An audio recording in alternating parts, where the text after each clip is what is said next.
Are you got this? You got this? Which gray hat with which white logo color logo gets to moderate tonight, Cyber? I don't know, but if you want me to take it, I'll take it. You got it, baby. It's on you. Okay. It'll be Yeah, I more. feel It'll be more rotational, Cyber. if I know you was wearing Batman gray hats, I would have wore mine.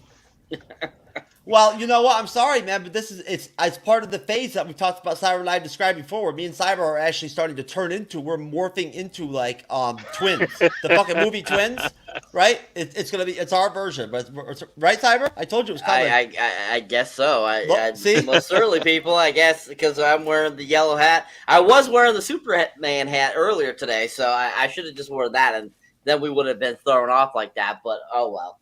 See, Anyways, and I had a different colored hat on earlier too. So there you go. See, that's a synchronicity right there. oh jeez. Okay, twinsies. All right, folks out there in the great YouTube lands and Rumble lands and Twitch lands and all those great lands that are watching this live, welcome to the MCU's Bleeding Edge. We are here tonight. We are going to be discussing and reviewing and going over the new DC film called Shazam: Fury of the Gods. So this is a sequel to the 2019 Shazam film that, of course, was directed by David F. Sandberg. Once again, starring Zachary Levi as Shazam himself, Asher Angel as young Billy Batson, and then, of course, we have a majority of the same crew returning from the first film to this film, reprising their roles, of course. This time around, we actually get a lot more of the superhero versions of the characters versus the children version of the characters, which I know some people have pointed that out. Some people have, thought some liked it, some didn't. I personally thought it was great. I enjoyed it. And I like that we got more Zachary Levi versus Asher Angel character, because if you think about it, in the first film, it was a origin story telling basically, who he was before he became Shazam. So this one is more about him being a superhero now, because it's been several years since he became Shazam now, 2 years. And, he now is, he's about fighting crime. So he's going to be more in Shazam form because he's actually fighting crime. So that's something I thought that, was, irrelevant to why we saw more of Shazam in this one versus the first film. So I think that, you should definitely keep that in mind when you go see this film. Or if you have already seen it, maybe you already think that. Who knows? But anyways, so I thought this was a fantastic film. I really enjoyed it. I thought it had a lot of great potential. I thought it was really fun. I don't really agree with the critics on this saying that it was so bad. I don't know why it's doing financially bad, because it is a fantastic film. But I definitely think that there's just too many other movies out that are, powerhouses, making money, and that's probably one of the reasons why it was a bad time frame to put this movie out. I feel you really needed to have some leeway when putting this film out. They should have kept with putting it out in December. I think it would have done a lot financially better if they had just released it back in December when they originally wanted to. So if you're familiar with this film, of course, this is about the DC character Shazam, who is a teenage boy, Billy Batson, who gets the immortal powers of Shazam, which are the acronyms for different gods that were bestowed upon this character. And he basically is pretty much exactly kind of what Superman is, sort of, but he has a few other abilities that, basically Superman doesn't. And he's basically almost like a god. And I think that, this character is a great character to, bring out into the, live action world. And I think that they did a good job when the first film came out, giving us really kind of that introduction to the character. And now they're kind of expanding on that with this film. So the movie basically starts off, right away, they are, we get to see them in superhero form. We're reintroduced to them. We get a nice little beginning to an introduction to the Daughters of Atlas, played by Helen Mirren and Lucy Liu. And I was actually really blown away by their performances in this film. I really enjoyed both of them as the characters. I I do think that Helen Mirren is a great actress that, I feel she gets better and better with age. She is fun to watch. I mean, from her, performances like in the Fast and Furious films to, going back to her heyday when she was in Excalibur and so forth. She has, quite a bit of movie history. But I think that she just has been a real fun in her later life, given these interesting characters. And I think that she brought a real funness to her character in the film. So what I like to do is go around the panel and just kind of get your first thoughts on the Daughters of Atlas and kind of what your thoughts were. Does anybody have comic knowledge on the Daughters of Atlas at all? And what was your thoughts on basically kind of the introduction to these characters? Did you enjoy them? That would be Kevin before me, Cyber. That's wonderful to know, Jeff. So I'll start with you, Kevin, since he's saying start with you. That question, sir, what did you think about the Daughters Atlas? Like not knowing too much the comic book origin, and that for that matter, not even like the Greek mythology part of it. I kind of like how they did bring them into the whole Shazam genre. I will say this: I kind of would have expected it to have been more of a Wonder Woman type villain because of who they are and the Daughters of Atlas. The movie does explain why they're like why they feel the way they feel about like Shazam. I was about to call him Captain Marvel. Why he feels why they feel the way about them possessing the powers of the god, because it was really bestowed upon. Like, you had to prove yourself to be a champion to get those powers. I kind of like how they mixed the younger sister into it. It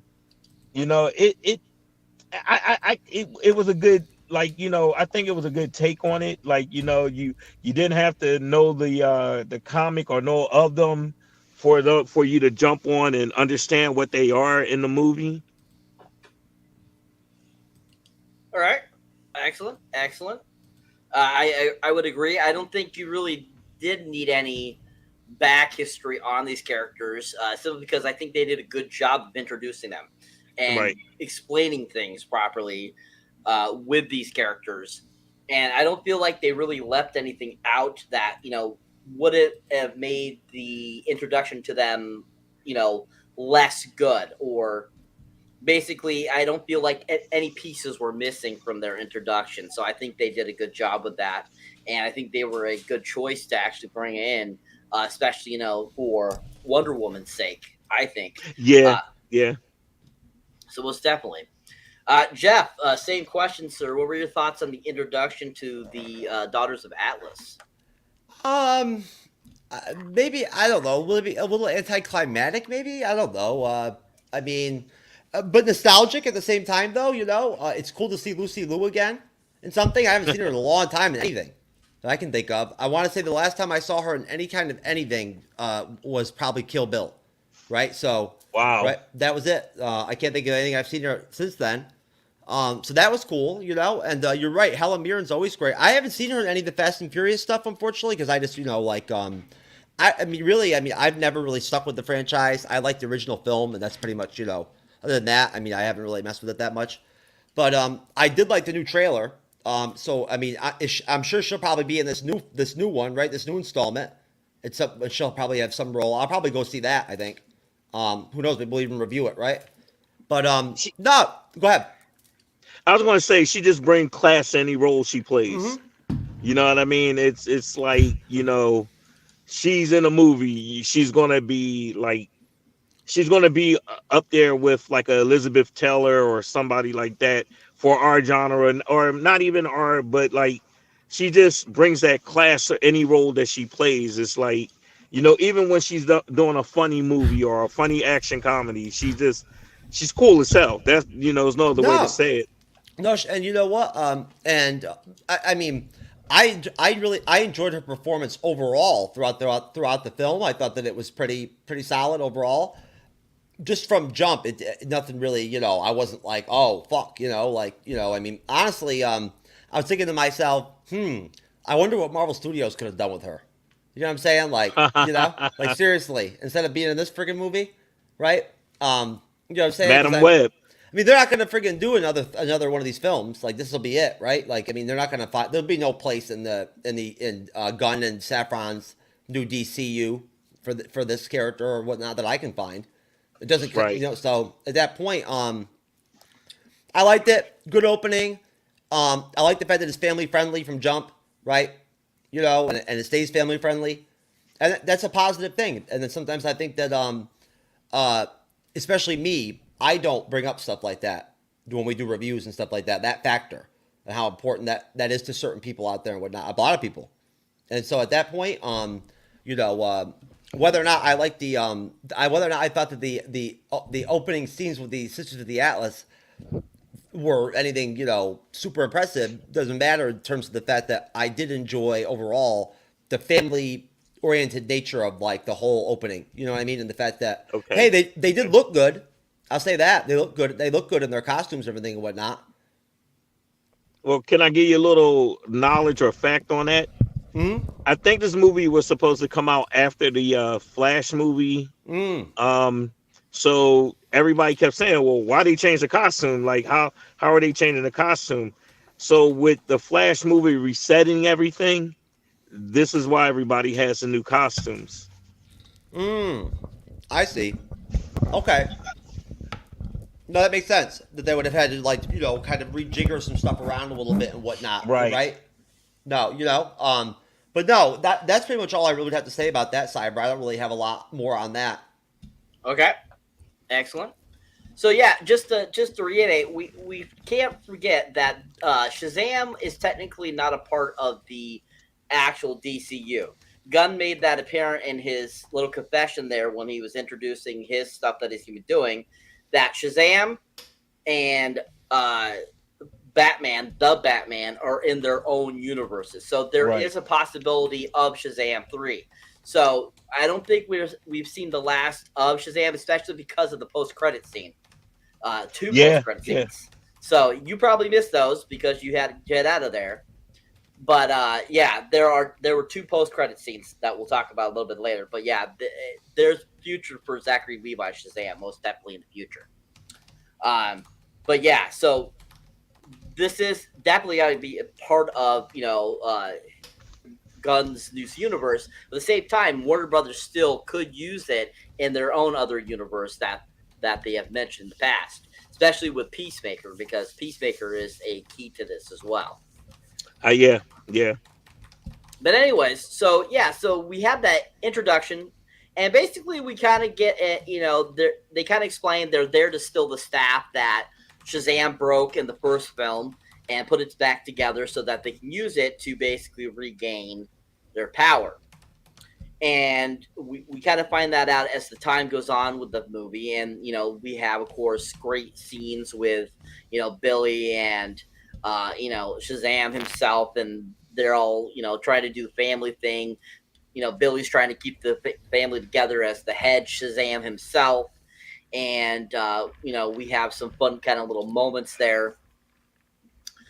Basically, we end up having some more things happening at the kid's school. Freddie, you know, Jack Dylan Grazer, we have him. He's finally interacting with girls.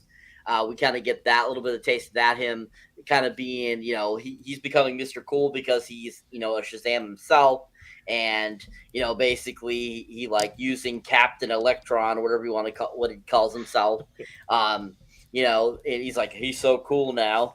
And we kind of see how, you know, each of the characters themselves are kind of going off in their own direction, and Billy's trying to keep them together, and he's kind of like dealing with the situation basically of, you know, feeling like, you know, not being a family again as he was in the first film because he was looking for his mom.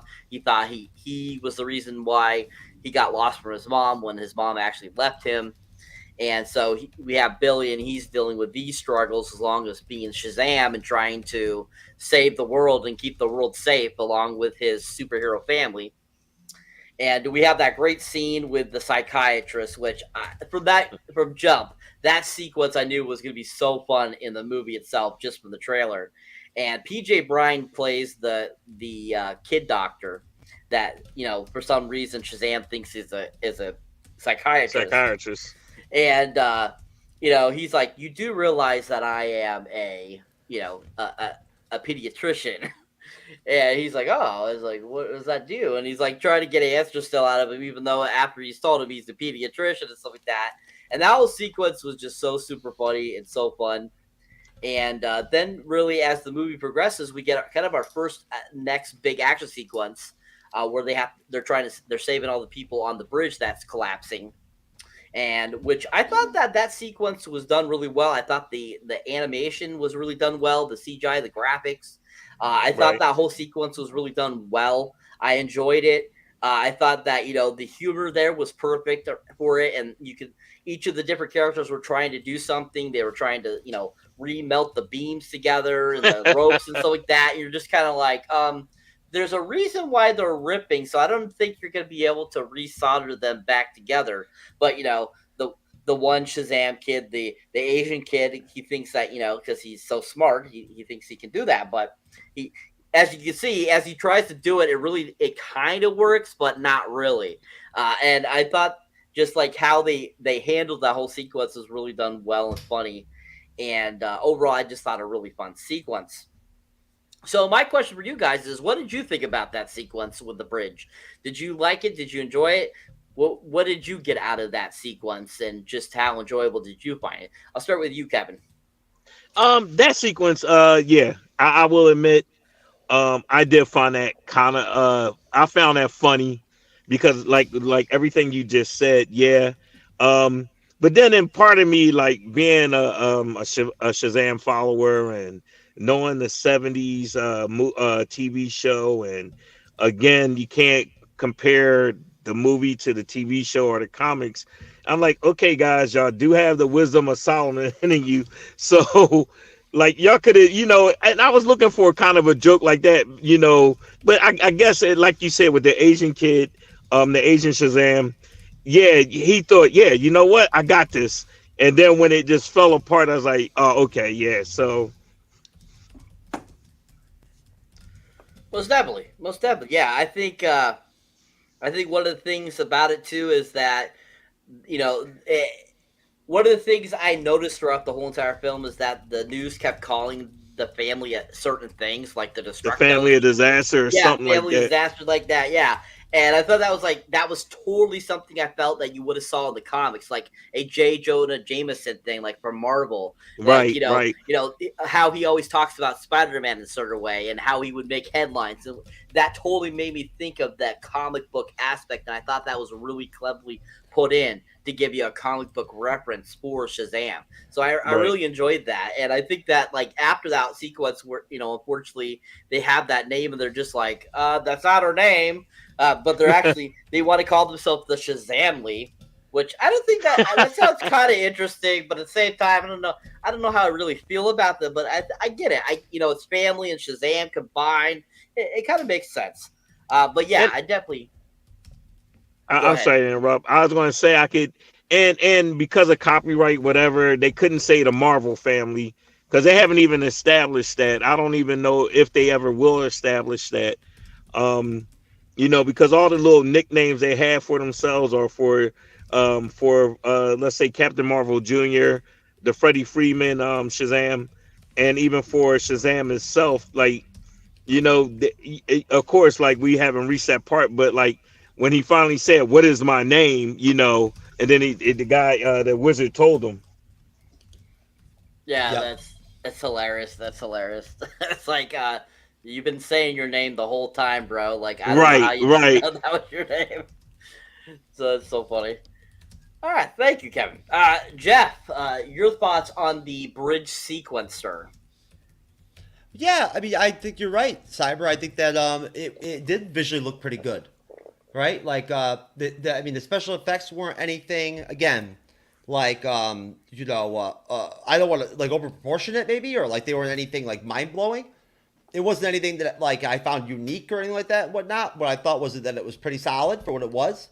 Right, it visually looked good. There was no like nothing about it that looked weird or iffy, or it was consistent. You know, like it looked pretty. It looked legit. Like they put money into it, right? Like it was, you know, like it was done correctly and of high quality. And it was. I mean, you know, if I think of other movies where I've seen bridge scenes like that and whatnot, right, of some kind, not really maybe the same genre, but you know, where there's, you know, stuff going on, you know, national, you know, human-made disaster type stuff, and you've got the bridges that, you know, you got bridges that collapse or whatever, you know, or fall down and all that. If I compare it to other scenes I've seen, what they showed there was like probably standout, you know, in comparison. You know what I'm saying? As Yeah, far yeah. yeah, with the road crumbling in and whatnot and everything, right? And like how fluid it all looked. You know what I mean? Like, you know, like it was almost melting down in a way, basically, at times. I thought that looked visually really cool, and it was overall. I thought that in general, again, very consistent throughout the whole film itself and throughout this part of the movie. You know, everything looked great. You know, and you know, if anything, I thought just probably that for me personally, not having maybe I guess the comic book knowledge with this maybe more, but might have helped me out a little bit, just because I'm not able to connect that heavily with the you know, I guess the dynamic of the family, you know, the you know, the I guess the adopted family and the brothers and sisters and all that stuff and whatnot. But the you're right, the humor really you know works and everything and whatnot. The like you said, the actor there, I forget his name. I feel bad. I have it right here, but no, he does a great job. He's pretty funny. And that scene with the guy where, you know, that's the pediatrician or whatever is hilarious. There's actually some pretty solid humor in the film. It's just unfortunately it's very few like really good moments where it really kind of like actually got me to smile or laugh. But yeah, no, that was good. It was pretty funny. And the fact that with the part where like where he literally fucking says like, you know, what did he say, like you're like a disgrace to the city or something like that or whatever whatnot, and the guy's like and the kid's like, or Shazam's like, you know, nah man, that's, you know, that's I don't know what you're talking about, like, you know, and he pulls up the newspaper and it literally says the same shit like word for word or whatever whatnot, and he just Yeah, holds it up. that was good. Yeah, I was like, what? You know what I'm saying? You know, like that was funny. No, that was pretty dope.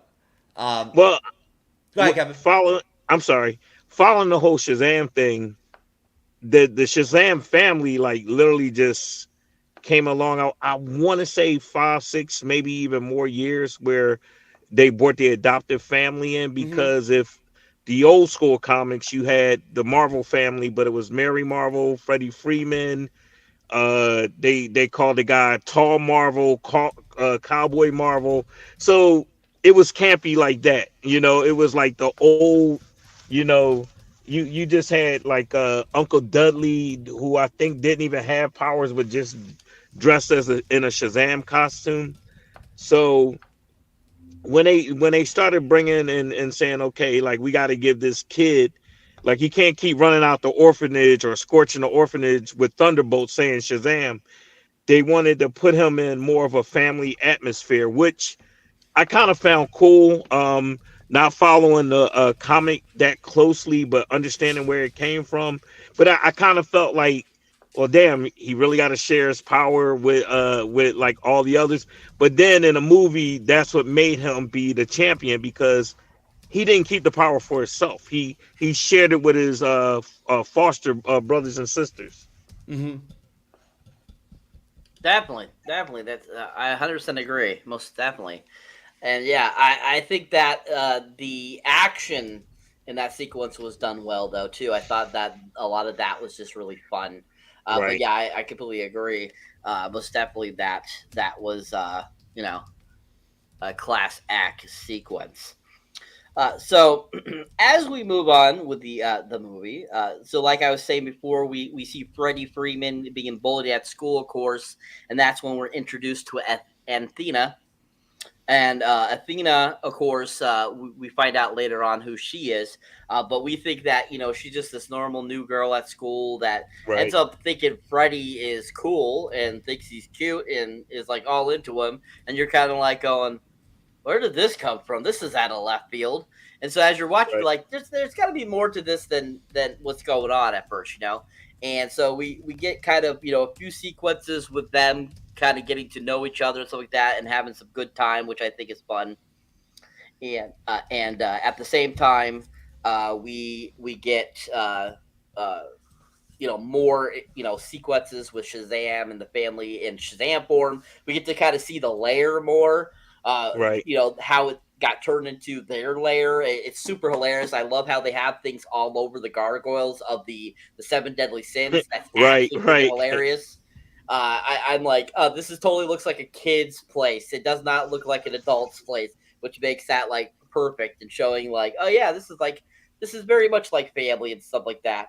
And you know, so we get kind of some good sequence there. We get to see one of the kids. He's going through all the different doors that they have in that one room, learning what's behind them and stuff like that. And he's been Right. searching it and stuff like that, which is really cool.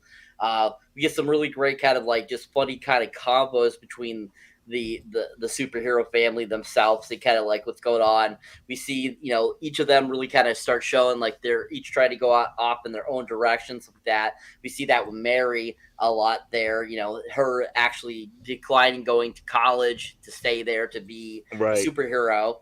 And I really appreciated that they had the actual actress this time play her physical form as the Shazam, especially, you know, that she's an adult. She wasn't an adult when she made the first film too. So I think it was kind of funny how they had that other gal play her in the first film, but decided Right. to, you know, allow her to do it in this one. And I think that she did a good job. I like that, you know, we got to see her the whole time around versus, you know, how the other kids are all, you know, different out of, you know, when they're in their superhero forms. And so that was, I thought, really fun and a great idea. I mean, that sequence we get where the, you know, Daughters of Atlas get the wizard to fix the staff for them, which was early in the film, though, I thought was a really good sequence. Some really great conversation with Djimon Hounsou, which I absolutely love him. I think he's a fantastic actor. He doesn't get enough credit for how good he is. I mean, between his performances in Amistad and even in the Guardians of the Galaxy film, Galaxies, yeah, he's a solid actor. He was solid in that too. And you know, to go from a model that he started out in the 90s to, you know, being an actor and stuff like he did. I mean, he didn't just go from like being that model to doing like comedies or action role or something like that. He went directly to drama when he first started acting. right. So I think that showed he had a lot of potential. And I tell you, if you have not seen Amistad, people, definitely check it out for his Great movie. Was Amistad his first film? Was that it? one of his first films, yes. And One That of was them, that's a great movie. When did that come out? What, in 98 or 97? 97. Hey guys, I didn't mean to interrupt. I got to get back to where I was. All right. I'm so sorry. No, thank thank you you, for Kevin. inviting me, man. And I wish I could stay on and talk more, but I'm gonna be in so much trouble. Hey, I'll get back with you. We'll get you back on, brother. All right, Cyber, a pleasure meeting you, man. Nice Keep meeting doing you what too. you're doing. All right. No problem. You have a good night. All right, you too, guys. I'm Thank sorry. you, Kevin. Thank you. All right. So yeah, so I think that, you know, at where I was at there with the whole with Djimon Hounsou, yeah, he's a fantastic actor, really done well, and I really have enjoyed him as a wizard. I was actually surprised that they were bringing him back in this one after we saw him disintegrate in the last film. So I was really shocked, but at the same time, super happy to see him return as a wizard, which I thought was really cool. But like I was saying, that whole sequence. Well, don't forget, Cyber, too. How many actors and actresses have ever actually done MCU and DCU? A few of them have now, but yeah, I get what you're talking about. And which I think is just really fantastic. I think Djimon Hounsou is a fantastic actor, and I just really enjoyed that sequence and thought it was super funny. And I just love his interactions with the Daughters of Atlas, and just how he was trying to like stay true and not allow them to get, for him to fix it and stuff. And he's like really trying hard and stuff like that. He brings like a legitimacy to the film, almost like similar to like the Pierce Brosnan. And then I forget the name of the actor that did Hawkman. I know his last name is Aldridge over at Black Adam, right? What they did for the film. No, it's all the Taj. Oh, just Hodge, yeah. No, what they, you know how they kind of like, you know, what they brought to that movie, Yeah. in like a flip side way, right? He Mhm. kind of brings that same, like you mentioned with Helen Mirren, right? Yep. On a different level, though, of course. You know, I'm not trying to compare the two, you know, as actors.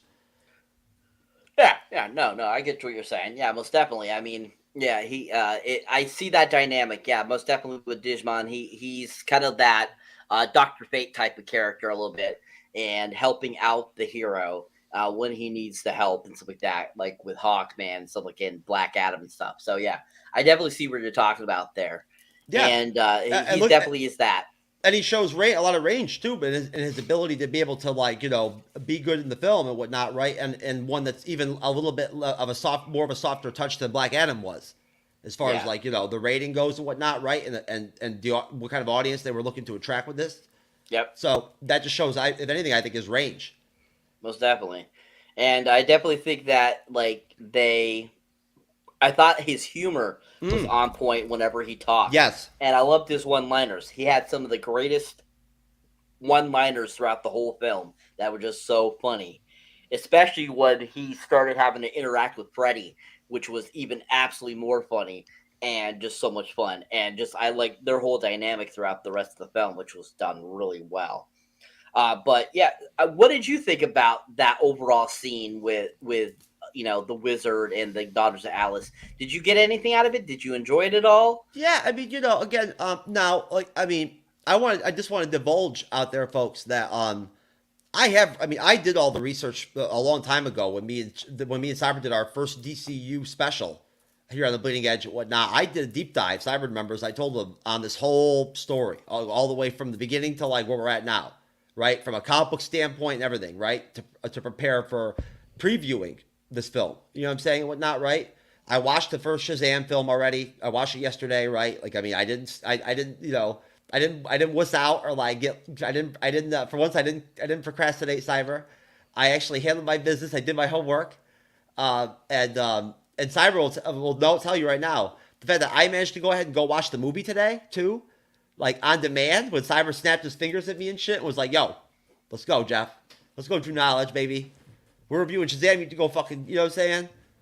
Pull up your panties, baby, and go down to the theater that's only like less than 6 minutes away from your house, and you know, go watch this movie." No, Okay. but come on, Cyber, you know as well as I do that usually I procrastinate hardcore and like wait like days and days to go see the movies, right? Mm-hmm. So Yep. the fact that I went on demand like that, hey folks, that is like, you know what that is? That's like fan service for you in the audience. Like, you know what I'm saying, for us, like for me, that's, you know, that I'm taking to that level. That's the kind of sacrifices and like the power of wanting to like, you know, do a good job. But no, it's, you know, that was again, I felt like for me, if I did have maybe a complaint here or there with the film, it was that I felt like the energy of it, and then the tone as well, right? And the cohesiveness of the different scenes, right, throughout the film, you know, not necessarily if I was to say in thirds, but like from scene to scene, it was a little bit unbalanced at times, I felt like. If not overwhelming in certain areas when there'd be so many characters on screen at one time. It just would kind of like, I felt like in those moments, the movie, its energy kind of dissipated a little bit. It was when they lessened it a little bit and whatnot, and they kind of like, you know, had the fewer characters on screen. I thought it was it was actually better.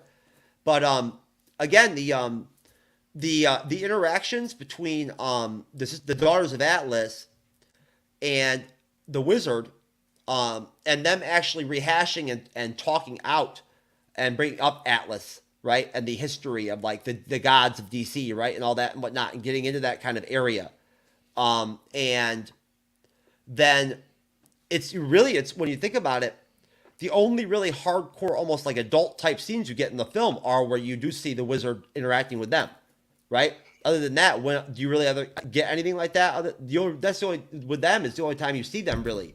Their dynamic is when you see them really kind of like, you know, you get more of a mature dialogue, a more dramatic kind of dialogue and coming from them. I thought that the only weak link I felt like for me was the character that was the young girl that was like the third sister or whatever, whatnot, that also happened to go to the same high school as I forget which one of the family members or whatnot. I guess Billy's brother. I forget which one he is that like kind of had a crush on her or whatever, and I think back the vice versa. But either way, of course, they have that whole dynamic through the film, kind of where whenever he's like tortured or like in trouble, she's gonna at one point Helen Mirren's gonna snap his neck, right, and all that when they have their first confrontation coming up soon here after the scene, I think, right. At that point, I liked the actress. I liked her. I thought she was pretty solid, but I just felt like that scene makes me think of her in general, like how she was as a fit as one of the sisters.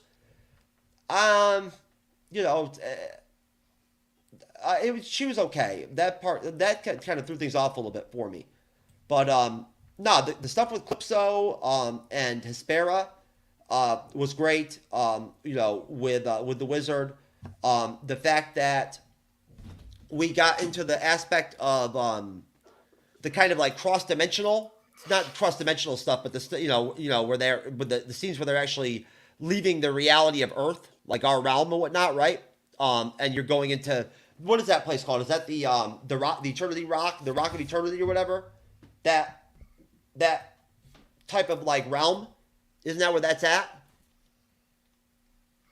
Well, the Rock of Eternity is where when the Shazam family they encounter the sentient pen named Steve. Their lair is where the Rock of Eternity is. Okay. So then, wherever that is, where they actually are able to escape and imprison him, the Wizard. At that point, I mean, basically, I was thinking to myself, like, okay, well, Shazam, it's the God's realm. The God's realm. Okay. is where the Wizard's imprisoned. Okay. So, and basically, like, if I understand correctly, they're pissed off, right? Because essentially, those powers should not have been bestowed, right, on Billy or the family, the Shazamly, right? And they feel as if they've been, what were they, stolen from Atlas? Yes. Essentially, yes. So, as I like that's a good motive, I guess, right? And it's pretty authentic. So yeah, I liked it. I did. I thought it was pretty cool. Again, it was good to see them throughout the course of the film and everything and whatnot when they started to add in, more angles like the different caricatures and stuff like that and whatnot. But overall, I thought at that point that things were pretty solid. I'm trying to think what else occurred. Was that during that? Was that the same time period that we get the Wonder Woman deal where all of a sudden it turns into the Wizard? Well, that's a dream sequence that happens afterwards. Okay, all right. I'll leave it there then. I'll wait for that. All right. That was good. Yeah. All right. So yeah, thank you. That's great. Yeah. So yeah, that's basically where we're at. That's when we're introduced to the pen name Steve, where they're in the Rock of Eternity, the Shazam family. Basically they're searching for answers for certain things. And so that's when they go and talk to Steve to try to figure out a way to, basically, to talk to the daughters of Atlas. And so that we get introduced to Steve, and Steve is, I think, freaking hilarious. I think the whole pen thing was absolutely hilarious. And I loved how they had it and how it interacted, and it just was like super fun. And so, we end up finding out, that basically the pen dictates everything they say. And that was absolutely hilarious too, as they did that. And so we, basically end up doing, we get introduced to that. Then we find out, basically, after they, make their Inquisition, after their kind of the first fight there, which was a pretty decent fight sequence, I thought. It was kind of interesting when they jammed out to the gods of Atlas. Billy gets introduced to Hespera, I should say, and basically they have like their little rendezvous finally after getting a letter out to basically to to basically talk to make amends for whatever they need to do to make things go away basically. And so they meet up, they have a conversation, Shazam and Herdra. She's the only one that shows up. He makes a lot of Fast and Furious references, which is absolutely freaking hilarious, especially because Helen Mirren has been in the Fast and Furious films, some of them playing, of course, Shaw's mother. And he like says family, and they don't all pop up at first, but then finally they pop up. They kind of battle out. Lucy Liu ends up popping up, and they all battle out there, and basically have this great fight sequence where at first you think that Shazam's going to be basically stopped by Hespera, but then he comes back and knocks her out and brings her back to the prison in the Rock of Eternity, and basically have her camp there or in prison there. And so they go back off to find out more things, that our plan worked and all this kind of good stuff and stuff like that.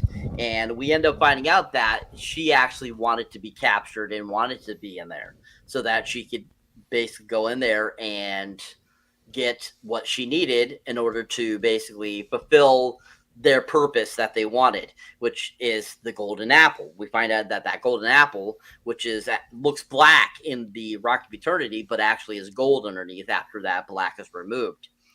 And so she ends up grabbing it and walking through and ends up going through one of the doors that you end up finding out goes right to the God's realm.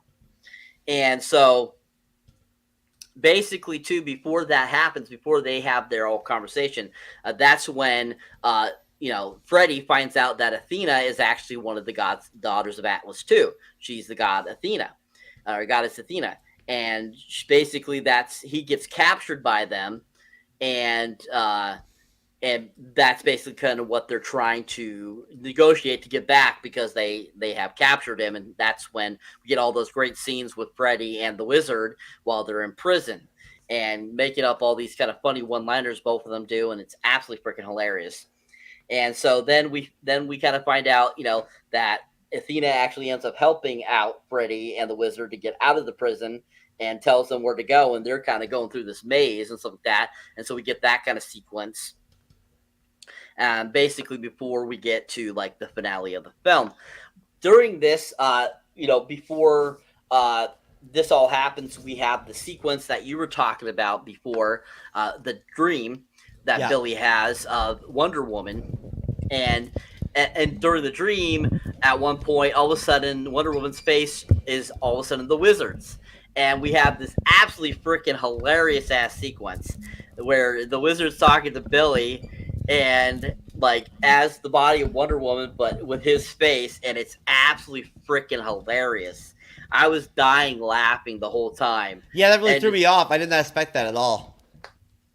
And at the same time, too, I was I heard that Wonder Woman was supposed to be in it. Yeah. And when I saw that sequence, I'm like, oh my God, this cannot be what they're talking about, that this is where we see Wonder Woman as. No, come on, because no, they wouldn't show her face forever and forever and forever. Like, you know what I'm saying? I was like, come on, something's not right here. Yeah, so it's like, I was like, oh, come on, this cannot be the sequence they're talking about. And so when the Wizard's face pops up, I would just crack it up. So, drifting off of that, sir, what did you, go ahead and say what you would like about the sequence and just kind of your thoughts on it. And go ahead and you said you had something to say about it, so go ahead and just the action was good. I mean, that scene itself was funny. That was just funny and surprising. It just that from a it wasn't like to the level of like some crazy end credit shit like Black Adam where like Superman pops out type stuff or whatever, right? But it really threw me off because I was like, what the hell? Like, why won't they show her face? Like, I heard that Wonder Woman was in the movie too. Now, I didn't investigate it heavily or whatever, right? I just assumed she was in probably some kind of like end credit type deal, like Superman, right? Like Cavill, you know, some kind of like mid-credit type scene or something like that or whatever. And I didn't even really understand why they would even have her in it, to be honest with you. I kind of was like, okay, well, didn't they already say that like they're not? Did they already say they're not going to do the third Wonder Woman film? I thought so. These days, I guess you don't know what the hell's going on anymore, folks. Like with the MCU or DCU, you don't know what's happening or right. You have no idea.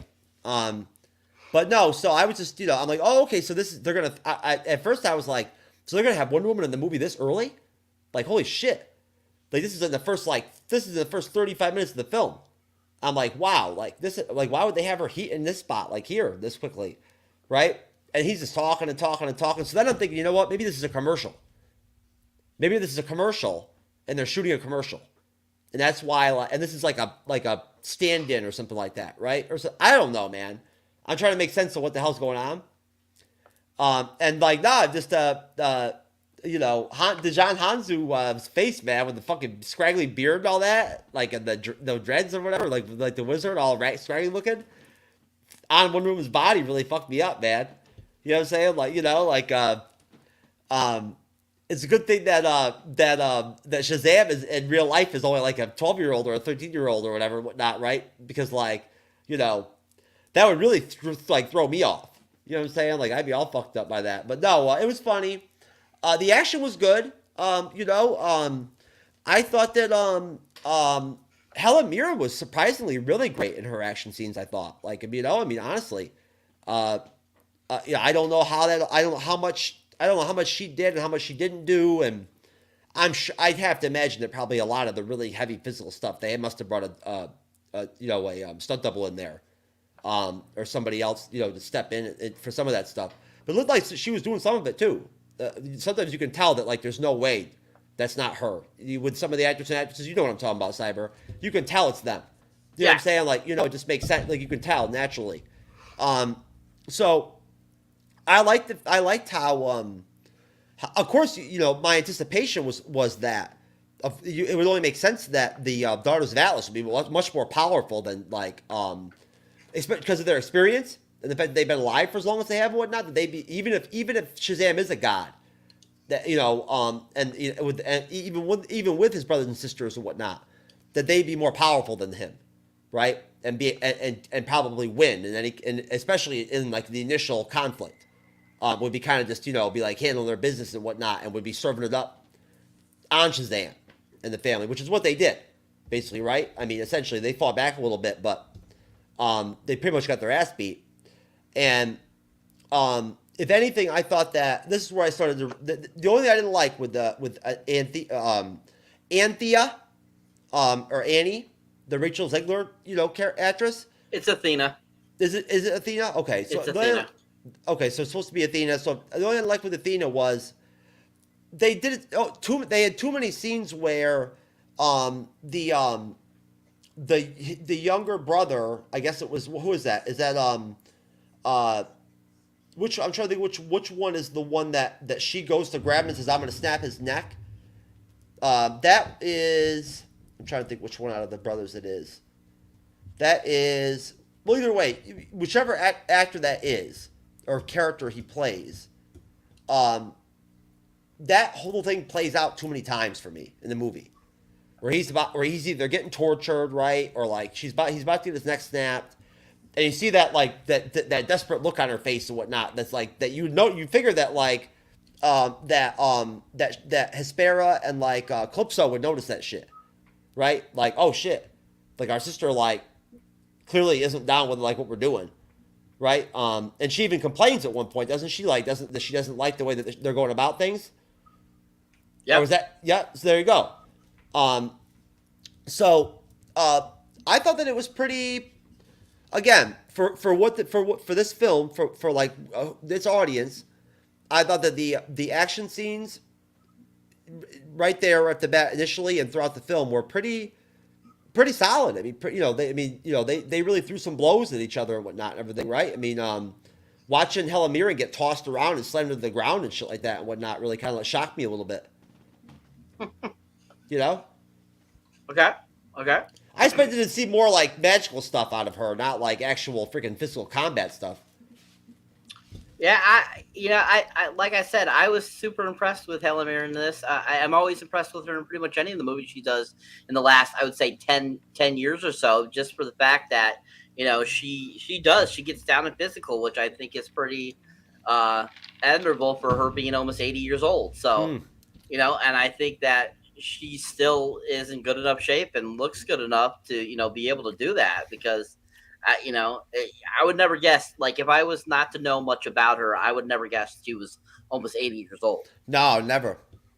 And she's just fantastic, and I No, enjoy her. honestly, depending on what she was wearing and how much makeup she had on and the lighting and everything and whatnot, if I met her in person, I might think she was in her 50s.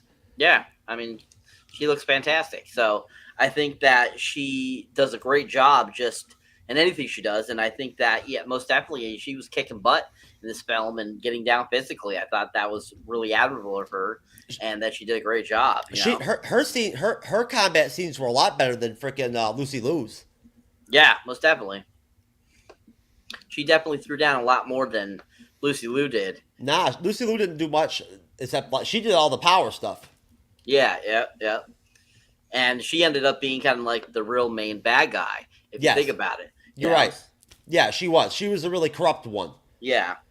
Because the others, as you saw as the time went on, they realized, yeah, this is not what we should be doing. This isn't how it should be, and we need to stop this because there's a good reason why the wizard did what he did, and I think they finally kind of see it as things go on. They're like, okay, I can see why now they did what they did. I did. That was the only thing to me that was like too easy though, right? And again, I'm not trying to be overly critical because again, I understand that it served the plot, right? It serviced the plot of the film. It worked for what they were trying to do. It's what they wanted to do was to have things go that way, right? I just felt like it was almost too easy. Like there wasn't like I didn't feel like there was any kind of epiphany moment there really. You know what I mean? It was just like it just happened, right? Like bam, and like all of a sudden like everything's you all of a sudden everything is thrown down to where now it's literally just Calypso, right? And the creatures and she's riding the dragon and all that shit and all that, right? Mm. And Helen Mirren is like, I thought she was dead, but she's like laying there and whatnot and everything, right? But she's like, at that point, she's on the good side of things. Yeah, I mean, I feel that there was epiphanies. Just you had to really see them. You really had to pay attention in order to get them. Sure. And it's not always, they're not always subtle sometimes. And I think that's what they were trying to go for, is to go more. It was like almost like a slide into it. But at the same time, it was such a quick slide that some might not recognize that there was that epiphany. And, because the movie itself moved really fast. It was It a did. very Yeah. fast-paced film for even the 2 hours, over 2 hours it was. So I think there's a lot of sequences that were cut from this edit that originally Def F. Sandberg wanted to keep in, and would have made a lot more sense, he said, if they had kept them in. And that's probably why a lot of people are having a hard time with it, because of this film having been around. I mean, they filmed this in 2021, beginning of 2021. So this movie's been hanging around for a while, and it went through several edits, several changes over that 2 years before it got released last week. So I mean, unfortunately, when films are filmed that quickly and then they're edited so much, they tend to suffer from that. What did they cite as being the main reasons for why they had to do all this re-editing or reshooting or whatever they had to do whatnot? Was this because of the CGI? No, just freaking James Gunn. Oh, really? Oh, Yeah. to alter the film to shape it to. I got you because all the time that passed when it actually was made. Yeah. I see. I got you. All right. Yep. So all the edits they had to do, because originally we're supposed to see Henry Cavill and Wonder Woman together in this film. Oh. Okay, so in other words, what you're basically saying is there could have been even more climatic scenes in the movie than there were, which would have probably added something more, like an extra bounce. You know what I mean? If anything, to like to the film maybe a little bit more. It would have made it more cohesive. More juice. Oh, more cohesive. Okay, because Yeah. Going back to my point earlier, where I felt like at times I was kind of like not lost, but like at the same time just kind of overwhelmed. Yes. As to what the hell was going on? I'm like, what the hell? Yeah. Like, there's like 18 different people on the screen. I don't know what the fuck's even happening. Yep. Like that kind of was just throwing me off. Right? Yeah. But you're right, it flies right through, it does. They don't Yeah. they don't stay in one place for very long. No, it doesn't. It doesn't, most definitely. All right. So after that, we find out that the golden apple, which is the seed to the tree of life, which is what they needed to basically revive their, gods, the eternal realm of gods. That's when Lucy Liu basically shows herself as the main bad guy, really, and says, "Let's show these people what they really are, and put the tree of eternalness into their realm." And so she goes down to the Philly Stadium and plants the seed, and that's when it basically starts to sprout. The tree grows and then starts taking over Philly, which I really thought that was funny that this is based in Philadelphia. I really found that interesting because if you think about it, a lot of the DC comics are either Gotham or Central City or other like places like that, not like a real place like like how they do in the Marvel where they use New York a lot or LA. But this time, they used a real place, and I thought that was interesting. They decided to go with Philadelphia out of all the places. Let's go to Philadelphia to have the Shazam family happening. But there was nothing for me that really, other than the stadium, nothing that really identified with me. I didn't catch any whiff of any Philly accents or anything like that really all that much in the movie, or. There was so many signs showing you Philadelphia. Oh yeah, okay. So many signs. So that grows. It starts taking over Philly. And at the Citizens Bank Park, which I've actually been there, I saw Red Hot Chili Peppers there last year, and so that's when all of a sudden all these creatures start spawning. We got Cyclops, we got Harpies, we got Manticores and Minotaurs, and all these cool your mythic god creatures like from Clash of Titans and stuff like that. Very God of Atlas type of things. And they start popping and start like wreaking havoc with people and stuff, which is really awesome. I love it. I think it's fantastic. I thought the CGI work on them were really well done and just really fun. I love the disaster they were creating. And that's when, Billy and the crew basically have to come up with a plan to stop Calypso. And so as they move on, that's when we kind of get like each of the teams kind of separate. Shazam goes his one way, they all go in their one way and start to do things. And so slowly they start losing their powers because Calypso keeps zapping their strength into the staff and taking away their powers. And so basically that's when they try to figure out that if they overcharge the staff, maybe that will stop Calypso's, kill the tree, and save their world. So as Shazam's, getting ready to do that, he's going off in his way. The others basically start trying to figure out what can we do to stop these monsters. And basically the youngest girl that Megan Good is portrayed as the superhero version, and the young girl portrays her. She figures basically out, trying to figure out, what are monsters scared of. And basically that's the wizard tells them unicorns. It's just like unicorns, and so then we get to see these badass unicorns that they end up showing up to, which are all black, supersized, like, Clydesdale horse size, and are just so super cool. And basically she starts giving them Skittles because what's better than Skittles? Skittles, And so then they get them on their side to go attack the monsters, and then we see them go attack the monsters and so forth. So as they're doing that, that's when, basically, he goes and Shazam says, what he's got to do, and basically tells, kind of gives his goodbyes. He has a nice little moment with his foster mother, and they hug and his regular Billy form. And so then he goes off to battle Calypso. And we have this epic battle sequence at the end where they, basically kick butt.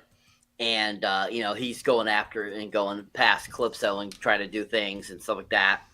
and trying to get more and more power to the staff so that it overloads. So basically, that it'll cause a giant explosion and destroy the tree.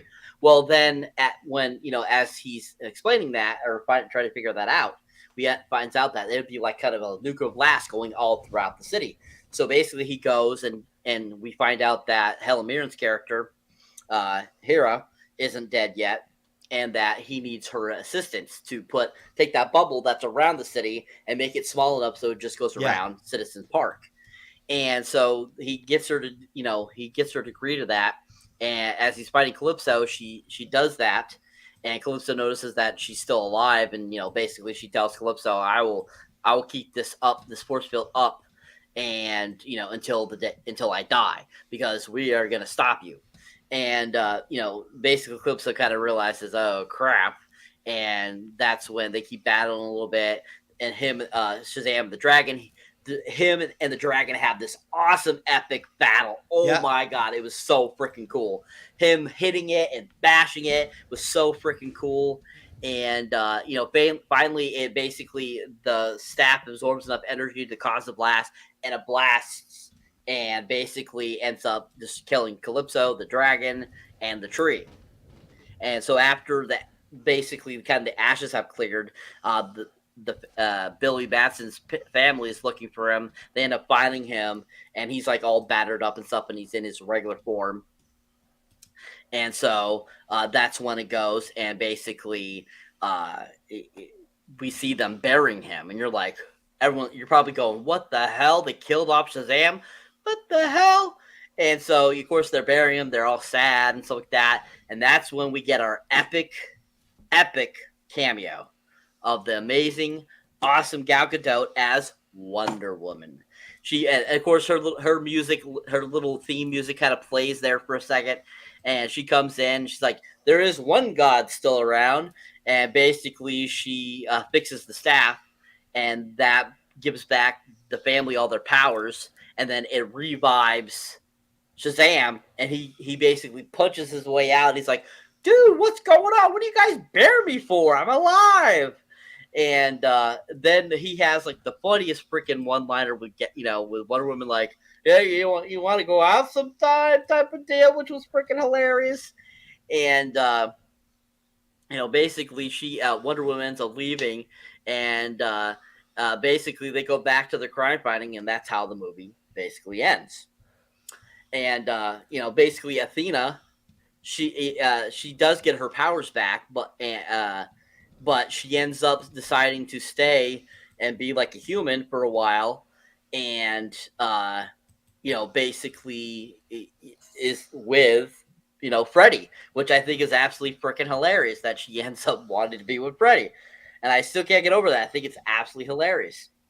But I mean, Jack Dylan Grazer, I think he's absolutely freaking funny. I absolutely love him. I think he's so good.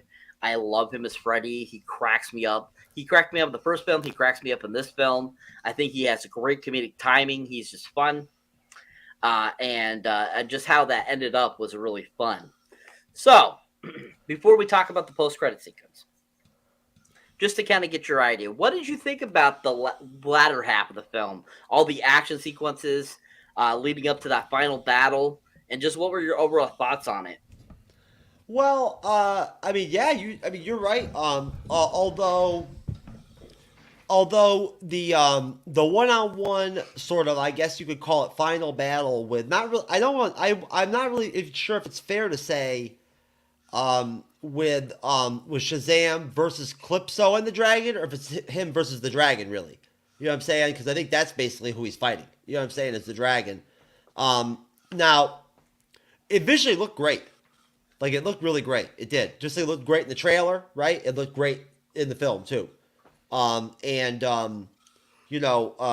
only thing was, though, that for me, the only thing that wasn't there that I would like to have seen was like a couple of really good, like, shots of, like, Shazam just really, like, blasting that dragon. Fucking just bam. You know what I mean? Like, right up against his jaw. And, like, throwing it up against the building or some shit. You know what I mean? Like, really jacking it. You know what I'm saying? You didn't get much of that. It was more like him dodging and maneuvering around the dragon, you know what I'm saying? And then he takes the staff and he literally, like, fights against, like, the blue dragon, the blue flames, right? to finally like essentially kill it, right? You know what I mean, and whatnot, which was dope. Don't get me wrong. I just would like to have seen some actual like combat, more combat between Shazam and the Dragon. Which again, though, Shazam, you know, the Dragon's huge compared to him, so it would be kind of difficult for him to really fight the Dragon, right? So I get that, but no, visually looked great. It really did, and I liked that. I liked how the story culminated towards that direction where it did end up with everybody basically being on the same team in a way, except for Calypso, right? And once basically Shazam, defeated his enemy with Calypso and the Dragon, them burying him. I honestly thought he died. I mean, I cried and everything. No, I didn't cry, man. But there was some little kid crying in there. I heard him crying, man. I was feeling for him. I was like, yo, I got you, bro. You know what I'm saying? I won't tell anybody, man. It's all good. You know what I mean? He was in there crying and sobbing and shit, some dude. But whatever. That's okay. I wasn't that moved by it personally. But I also didn't believe he was dead. I was like, this makes no sense. How could Shazam be dead? Come on now. You know what I'm saying? Or how could freaking Freddy be dead? So the fact that he came back from life to life and and all that was hilarious. What exactly Wonder Woman did, I wasn't really sure. Like, I mean, I was trying to figure out what did she do exactly? Like, she used her powers to fix the staff. She gave it power again. Oh, okay. I wasn't sure she threw Skittles at it or some shit, or like, what happened? You know what I'm saying? No, just the little girls using Skittles. Okay. The Skittles thing got overplayed. Just to be honest with you, like, it was funny the first time, and then when it got mentioned again, it was not funny after that. But no, it was good to see Gal Gadot. Like, it's cool that like we got that like stupid scene, like that like kind of teaser scene with her where you don't see her. It's friggin' it's the wizard's face in her body and shit. It's nice that she actually popped up as Gal Gadot.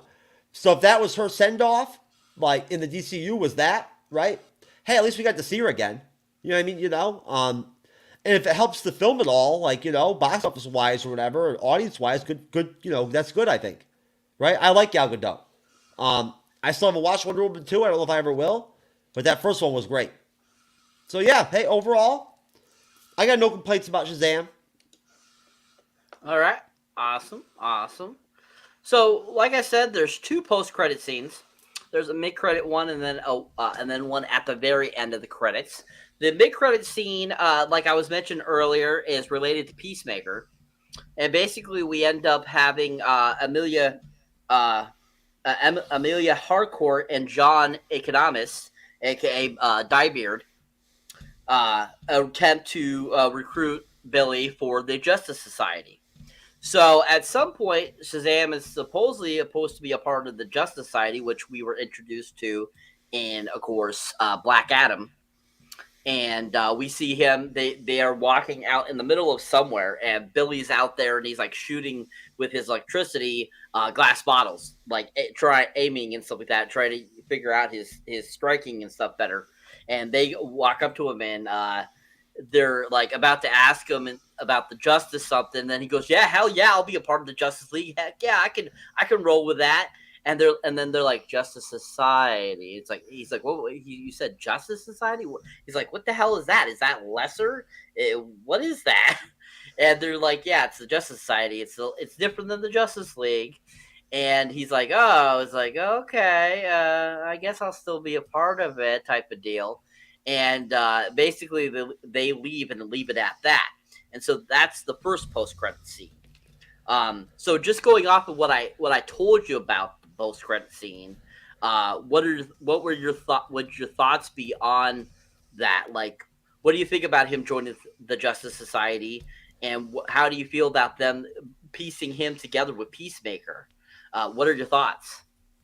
I don't know. I mean, it's such a new. This is also new. You know what I mean? Like, I wanted to see I would have liked to have seen the Justice Society from the freaking Black Adam, man. You know what I'm saying? Like, that's the Justice Society I wanted, man. Like hell. So I guess we're gonna restart a new one now. Is that the deal? Like, is that how it's gonna play out? We don't know. Okay, we don't know. All right. Well, yeah. Hey, you know what? I mean, again, I like Zachary Levi. You know what I mean? Like, so I don't see him as a bad addition if they want to keep him around in the DCU, right? If they feel like he'd be a good fit, you know what I mean? If they feel like his dynamic with his whole, dual personality, I don't know how you want to call it, his whole dichotomy with who him being Billy Babson, at the same time also being, Freddy and whatnot, and all that. Like, I don't know how that would connect or play, right? But why not? The hell with it. Could work. Could be good. Could be shit. Most definitely. All right. So in the second one, the second credit scene, like I said, basically is like the post-credit scenes in the first Shazam. We get Dr. Sivana returning, played by Mark Strong from the first film. He returns in this post-credit scene, along with Mastermind again. And basically, they have kind of the same conversation they did 2 years prior at the end of the first Shazam. And basically, Mastermind's like, well, you just got to wait a little longer because I have things to do. I'm a freaking worm, bro. I got things to do. And it's absolutely freaking hilarious. And I'm hoping that Mark Strong comes back as Dr. Sivana here soon. And we get to see Mastermind do his masterminding because that character is a great DC villain. And yes. Being a worm and he's able to do what he does is it's amazing. But yeah, that's the other post-credit scene. What do you think about that? What do you think about them showing Mastermind again and Dr. Sivana? I think that, again, without having any real without having any I don't want to say that it's cool to be surprised, don't get me wrong, but okay, so where does this go though? You know what I mean? Like, you know what I'm saying? Like, how does this? That's all it is for me. It's just that because of the tumultuous way things have gone on at Warner Brothers Discovery ever since they decided to go in the direction they went on with the Gun Saffron stuff and all that and whatnot. It just basically has put kind of a hex in a way, right? You understand what I mean, Cyber? On anything that's going on right now, sort of DC orientated, right? Like, you really don't know what the hell to think. You know what I mean? So on one hand, it's positive, right? You know what I mean? But on the other hand, I'm not saying I was skeptical or pessimistic about it. It'd be a good thing to see, for them to bring like really solid villains like that from the DC comics it actually into the films, especially live action, not animated, right? They could do it animated wise. They proved they could do it in animated. It's putting them in live action. That's the problem, right? That seems to be the issue, I think. So, hey, maybe that would be a good move for them to make sure that they make him somebody that gets to be in one of these live action films and actually give us a decent DC villain. Yeah, most definitely. Right? Like Jason Momoa is going to kill it in fucking the Fast and Furious movie, right? Yes. Yeah, it's funny that there are basically going back to Fast 5 to have that his character is actually from, and they're connecting that to the 10th part 1. So I think that's very interesting, most definitely. But yeah, I think he'll be a good villain. He plays good characters anyways. He's played good villains in other films. So everybody wants to interconnect everything now and everything because of the MCU. Yep. Everybody wants to do it. Most definitely. As much as everybody badmouths Phase 4 and whatnot, and everybody's Marvel this and that and whatnot, at the same time, I still see all these different TV franchises and whatnot and all this stuff and whatnot still trying to do the same shit. Well, yeah. You're gonna try to copy what makes money. That's just obvious. That's human nature. Yeah, well, I think sometimes people forget, and I'll save this for my actual MCU Marvel show. But I think sometimes people forget that you're talking about the biggest franchise in the cinematic universe history, in the history of cinema. Right? Doesn't matter. People are going to copy things if they want to. No. I mean, as far as the success that those first couple phases were, man. You know what I'm saying? Like, how much money they made. You know what I mean? Like, Made billions. Made billions. Yeah. Made a lot of money for Disney. Yeah. So, to close out the show, I thought we would talk about the firing of Victoria Alonso. Oh, that's what I was going to ask you if we could talk about that. Awesome, man. Good job. So, it was revealed on Friday I'll pull up the article. She was leaving. And basically, a recent article just gave a reason why. Because the other one was just that said Victoria Alonso's leaving. She's not gonna. Nothing else really. She was just leaving. But this new report basically says has shed some light on the longtime Marvel Studios executive Victoria Lawrence was recently fired from the company. A Friday report from the Hollywood Reporter claimed that Alonso was let go from the company due to a repeated breach of contract stemming from her producing the recent Oscar-nominated Amazon drama Argentina, 1985. According to insiders cited in the reporting, Alonso breached a 2018 agreement that saw her violate Disney standards of business conduct, which states that employees do not work with competing studios. Alonso was repeatedly warned about the breach of contract, with things ultimately culminating in her firing in the week after the Oscars. This echoes reports indicating that the decision to fire Alonso was not made by Marvel Studios president Kevin Feige, but by Disney Entertainment co-chairman Alan Bergman, who Marvel Studios executives report to. Feige reportedly did not intervene, and Alonso was reportedly blindsided by the decision to fire her. Alonso has been working with Marvel Studios for several years now, and most recently served as Marvel's president of physical production, post-production, VFX, and animation. So I mean, that's like something I'm seeing about it, like reasons why she's fired. But then I've also seen other articles saying that it's because of the VFX for the past phase was so horrible that was also another key into her firing as well. That, she did such a crappy job after becoming president, and they saw, well, you're losing us money versus making us money. So that's another reason why she was fired. Yeah. No, and because also, I want to say hats off to, I always forget how to pronounce his name, Nerdonic. He did a good video on this that I watched earlier today, or yesterday, right? Where he actually really flushed out some of the things. For one thing, some of the statements she's made before on red carpet events and whatnot and all that and whatnot, where she's injected her fucking politics and her LGBT bullshit right there openly and whatnot, and made just outlandish statements about about things and whatnot, stuff that's just fucking delusional. Mm-hmm. About how there's about all this misrepresentation that's going on and whatnot in the industry and this and that, whatnot, and everything. I don't know what she's even talking about. Seriously. And at the end of the day, I don't care that she's gay in real life. I could give a shit less. All I know is that apparently from what Neurotic said, she was highly instrumental in the push of in phase 4 of infusing as much diversity as possible in the films, and especially in infusing more women, right? And not only more women in the movies or in the TV shows and featuring them more, but also featuring them in the ways that they've been featured, right? Because she is a full-blown open, and she's publicly open to and admits that she is a third-wave feminist, intersectionalist type, right? Yep. That they want to go down that road, Cyber, right here in the Bleeding Edge. But folks, sometimes there's no way not to bring this stuff up, right? It's a part of the deal. It has to be presented in this situation. This has nothing to do with our politics. These are just her politics, right? You make what you want of it. I happen, and I believe Cyber is not a big fan either of this type of these type of ideologies. This intersectional third wave feminist jazz just doesn't do anything for me. And the problem for me is that it connects too heavily into the progressive Hollywood wing to begin with, right? The heavy progressive Hollywood type set to begin with in Hollywood. So at that point, hey, Kevin Feige she was going to go before Kevin Feige. I can tell you that right now, right?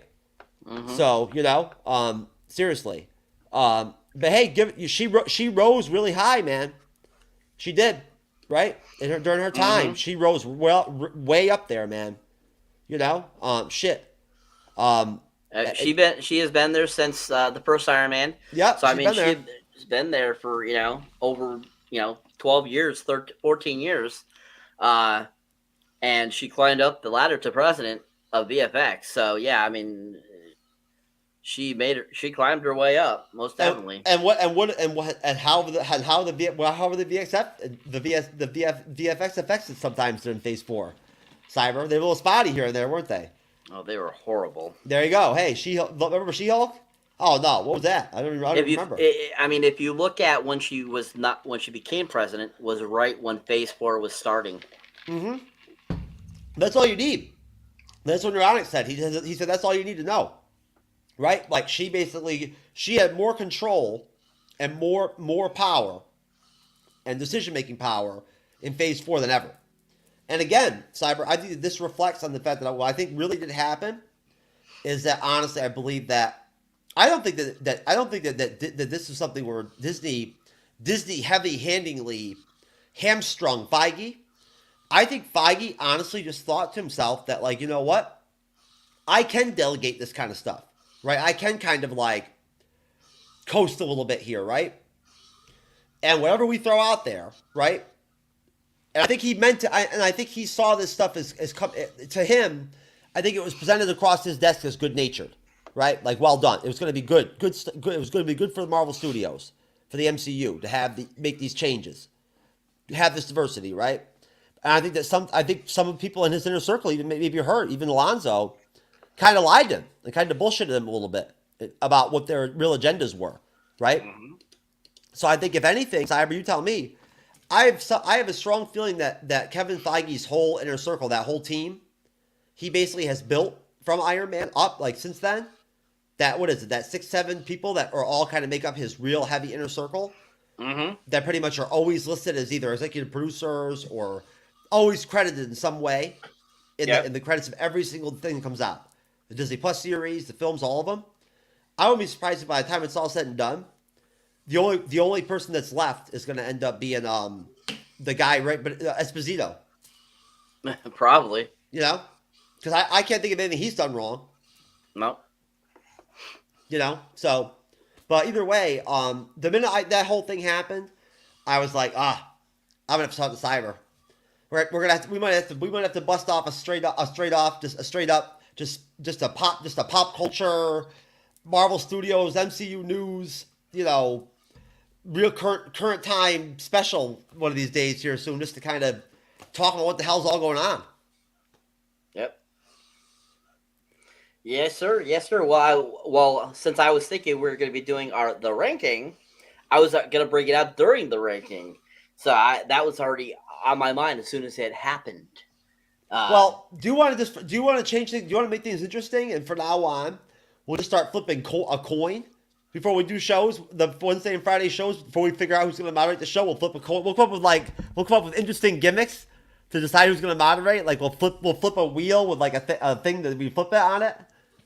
No, we're fine with the moderating part there, sir. We're just okay, brother. This Friday just was a little shambles because, like I said, I thought we were doing rankings. So I know that was a screw up on just how it happened. So I know nothing wrong with that. No. You did a great job moderating. You did, folks, like you always do. And I would have felt more comfortable with you doing it than me anyway on this, to tell you the truth. Because I'll be honest with you, I think overall, I think it's pretty obvious, folks, that Cyber has a much better handle on DC. In knowledge-wise than I do, but overall, in general, I think that overall, if anything, it's one thing, moderating the Mandalorian episodes are easy. They're not hard. They're fun. They're fun to do, and they're short. But honestly, a great job, Cyber. Love the timing. I'm glad that peace out, Victoria Alonso. Good riddance, man. I ain't got nothing good to say about you. I really don't. I don't care who you are. I don't care who you sleep with. I don't care what color your skin is. All I care is that if you screw up and fuck with something that I love, right? That makes it hard for us because we're trying to cover something that's positive, not negative.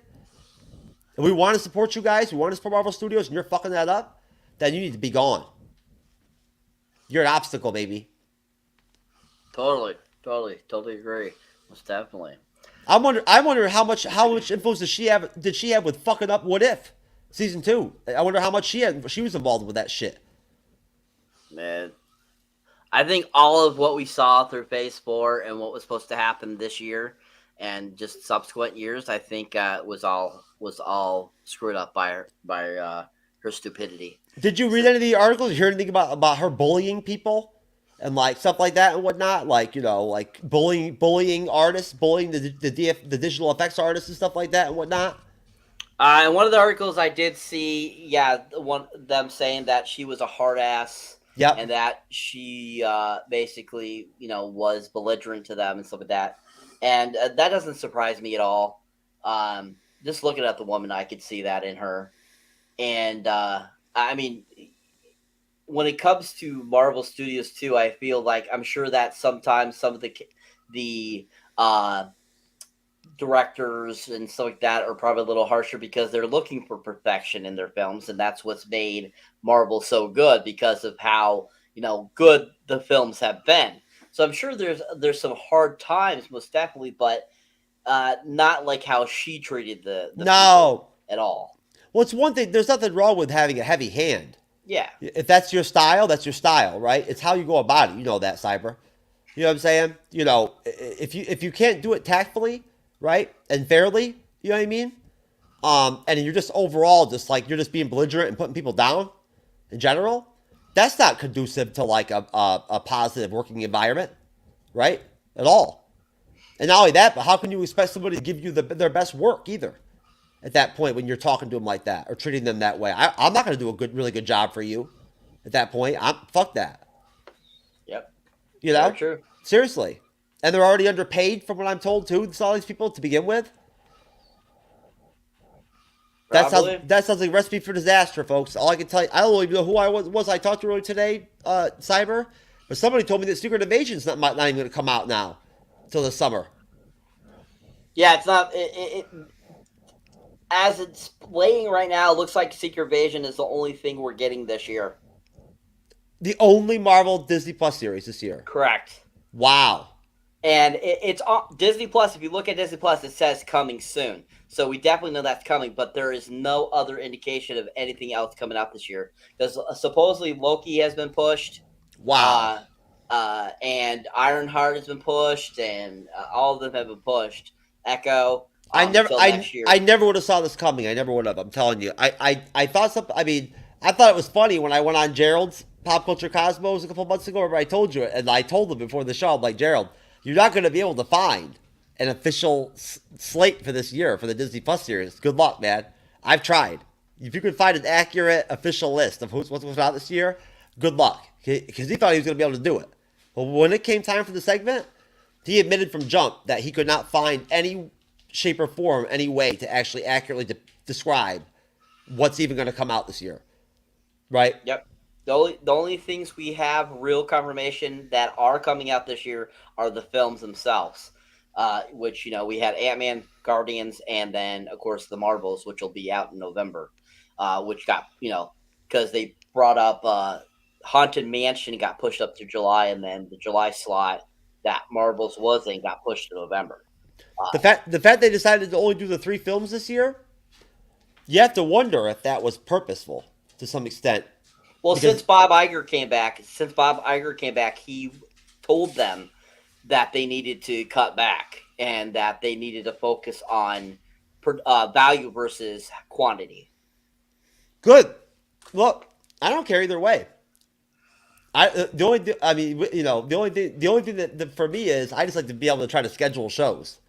So it's kind of nice to know, you know what I'm saying? It'd be nice to know just like an official date for Secret Invasion so I could put it in the scheduling book and start trying to get panels together, right? All that kind of stuff. But hey, you know what, Cyber? At the end of the day, if that's all we get is Secret Invasion this year, that'll be a nice break. That'll be an interesting change for the year, right? There you go. Yeah. Hey, we'll cover more DC. There you go. There you go, sir. Most definitely. All right, folks. So that is it for the Shazam Fury of the Gods review. And we thank you. Before we'll do some plugs here, but also just give a rating, Jeff. What would you give Shazam Fury of the Gods 1 out of 10? I'm gonna give it. Oh, what up, Raymond? How you doing, bruh? Good to see you, man. our brother over at Booze and Chill. Where will you, Furl? Hit me up, man. Give me a call. I tried to call you the other night.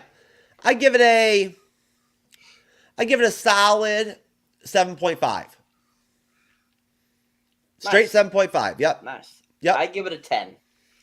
It's a solid 10 for me. I loved it.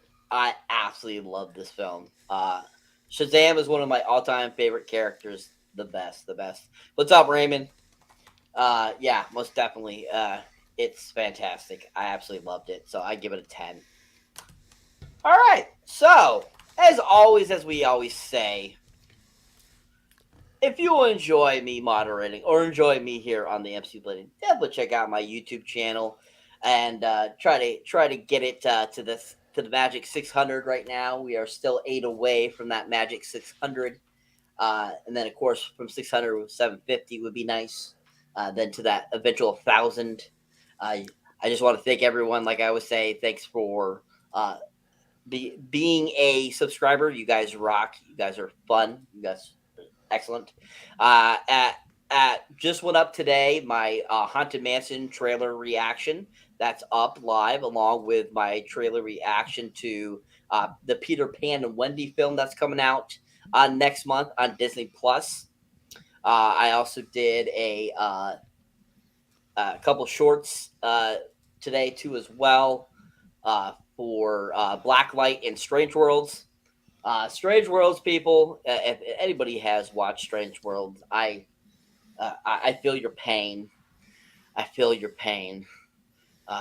Definitely will be doing a review on that eventually, but yeah, not anytime soon, but definitely will be coming up for you guys. But yeah, definitely check out my shorts. Shorts are fun to do. Like I said, my more reviews will be coming up. My Shazam Fury of the Gods review will be up soon. My review of Champions will be up soon, and so forth. So keep an eye out for those and stuff like that. And you guys are awesome. I thank you for checking me out and subscribing. You guys rock. Hell yeah, baby. And what do you have going on this Sunday, sir? Well, folks, this Sunday, what a shock. I guess we're going to be previewing, I guess we must make it a 3-parter. We're going to be previewing the only Disney Plus news we're going to get this year, officially. We're going to do our full Secret Invasion preview. And it's going to be really serious. It's going to be pretty intense. I put a lot of effort into it, a lot of research to connect the dots, right? In terms of like who's going to be what's going to be going on, and how it's going to connect into the Marvels and everything and whatnot, right? How it's going to play into aspects going forward that's going to connect into like Kang Dynasty, Secret Wars, all that, right? So it'll be an interesting show. I'm starting to basically at this point, think about necessarily wondering what I might want to be doing on Sundays other than these Marvel previews. Might go in a different direction. I'll be talking to Cyber about that. But we are doing another Mandalorian episode review, which I've really enjoyed. Cyber's really enjoyed it. They've been fun. Mandalorian Season 3 has been great. And next Wednesday evening, at 9:35 p.m. Eastern, 6:05 p.m. Pacific, Cyberneticshark will be moderating again, out of rotation, to get the rotation back on rotation, if that makes sense. We'll be there doing episode 5. And I'm also, and we'll talk to Cyber about this too, we're considering maybe even trying to see about doing like a, like a mid-season show, or something like that, or even something that we might do just straight recording or something like that. Just do like a mid-season kind of like, breakdown, recap kind of deal. I'm just talking about in general, Cyber. I might do it myself. You know what I'm saying? But I always run this stuff by you. You know what I mean? I'm really into The Mandalorian, man. You know that. I've been doing a lot of Star Wars research for the first time in my life, man. So, between Andor and The Mandalorian Season 3, folks, I started watching the Clone Wars last night for the first time. There you go. Isn't it inspiring? Thank you, Hammer. It was all because of Hammer, baby. Ever since Gunner became Hammer, it changed my life. Oh, poor Gunner being called Hammer. It's been nice to have Gunner back on the show, man. Yes, it has. Yes, it has. All right, folks. So, Thank you for watching. Thank you for entertaining. Make sure to catch the show this upcoming Sunday, next Wednesday, and next Friday, as usual. Keep watching us. Keep coming back and join us. Get into our comment section. You guys have been awesome, and we will catch you on the next one. Peace. Peace.